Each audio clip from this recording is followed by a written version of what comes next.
Alors, bonjour tout le monde.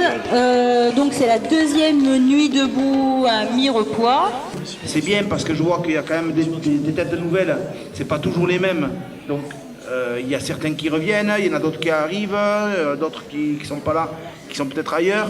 Je pense que déjà occuper la voie publique, c'est déjà un point fort. Ce que j'aime dans l'idée des Nuits debout, c'est que nous soyons de plus en plus nombreux pour échanger les connaissances que nous avons sur le système politique dans lequel nous vivons, sur l'histoire de la France qui est extrêmement intéressante, parce qu'elle est très évocatrice d'un monde où liberté, égalité, fraternité ne sont que des mots. Et enfin, ça me semble évident.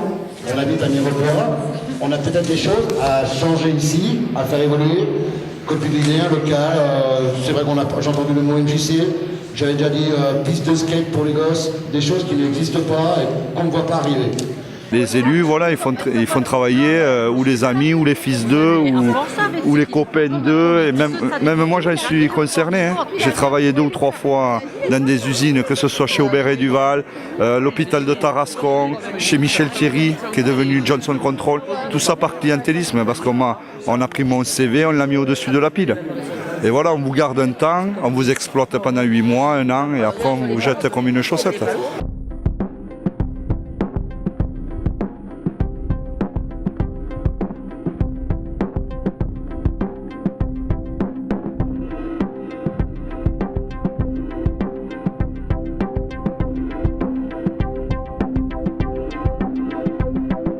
Le gouvernement a dit qu'il avait reculé sur des choses, ce qui est vrai, il a reculé sur des points extrêmement mineurs de la loi travail, mais il n'a reculé sur aucune des dispositions majeures de cette loi. Il n'y a pas de mouvement apolitique et c'est pour ça que je dis que Nuit debout est un mouvement de gauche, parce que Nuit debout est un mouvement de contestation sociale et de progressisme. Donc par exemple, l'accord de branche avec les syndicats est toujours autorisé, alors qu'avec un taux de syndicalisation d'à peine 7% en France, les syndicats vont négocier avec un pistolet sur la tempe. C'est ça qui va se passer et qu'ils n'arriveront jamais à rien gagner. On parle beaucoup de la loi travail, des trucs comme ça, mais les gens, s'ils savent pas ce qu'il y a dedans, ils se mobilisent, mais ils savent pas trop pourquoi. Alors que là, s'ils savent vraiment toutes les implications qu'il y a derrière, il y a plus de chances de fédérer le mouvement. La disposition peut être imposée par référendum d'entreprise, comme ce qui s'est passé à Renault PSA il y a quelques mois, donc contre l'avis de 70% des syndicats. Toutes les décisions prises par le gouvernement, etc., par l'Assemblée, tout nous échappe. Et moi je suis déjà venu donc lundi dernier à la Nuit debout, et quand j'ai écouté toutes les personnes qui se sont exprimées, c'est le point commun entre tous les points de vue exprimés, c'est ça, c'est que notre vie nous échappe et on veut reprendre notre vie en main, on veut être acteur et non plus être passif. Aujourd'hui, on s'aperçoit que de faire de la figuration dans des défilés, c'est pas forcément le plus opportun. Par contre, si on s'attaque de suite réellement à l'économie par le ralentissement des grandes voies, par l'occupation de banques, voilà, là on touche vraiment là où il ne faut pas, quoi. Et ça, l'État ne veut pas et les grands patrons ne veulent pas non plus, quoi. Moi, à mon âge, j'ai plus envie de me bagarrer vraiment, mais j'ai envie d'être présente. Et si je peux effectivement soutenir certaines actions, je le ferai volontiers. Comme avant, où les gens sortaient plus, c'était plus dehors, tout ça. Et donc, je me suis dit, je vais aller voir comment ça se passe, voilà, tout simplement. Et puis, je suis agréablement surprise de voir des grillades, ça sent bon. Les tablés, les gens qui discutent, tout simplement, voilà. Ça ressemble à la vie normale en fait, j'ai l'impression. On n'a pas besoin de se convaincre et qu'ils tournent toujours les mêmes, à se dire toujours la même chose, que ce soit des gens plutôt dans le syndical, que ce soit des gens plutôt dans l'alternatif, dans l'intellectuelle réflexion de gauche, etc. Est-ce qu'on reparle 1000 fois des mêmes sujets ou est-ce que maintenant, qu'est-ce qu'on fait?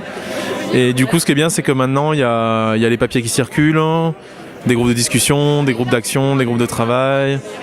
On brise la glace, quoi, je trouve, encore. On est encore au stade où on brise, j'ai l'impression. Ouais.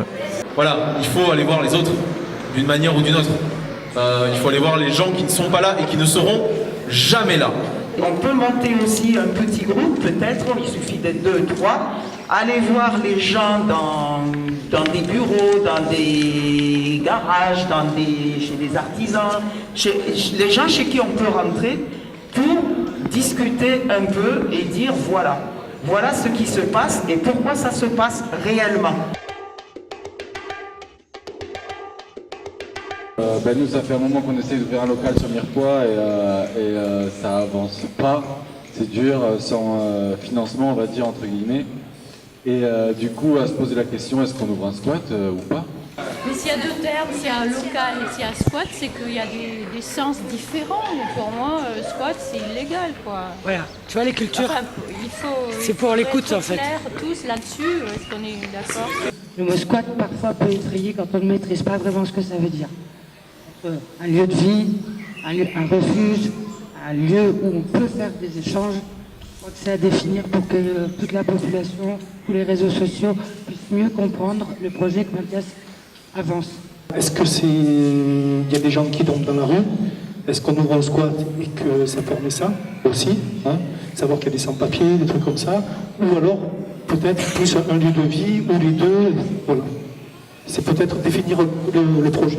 Les mairies, ils sont sourds, mais si on est de plus en plus nombreux, il y a Graines d'Espoir, il y a d'autres associations sur Mirepoix, il y en a d'autres sur la Comcom de Mirepoix. Si on s'y met tous, s'il faut, ça ne sera pas un squat et ça ne sera pas un truc où tu vas dire peut-être un petit peu anxiogène, où tu vas dire merde, j'ai des affaires, ça craint et tout.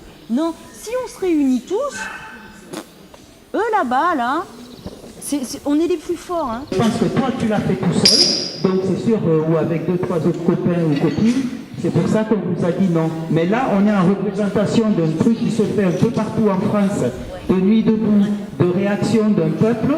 Peut-être que ça imposera plus, et il faut le prendre comme ça et le retenter dans ce sens.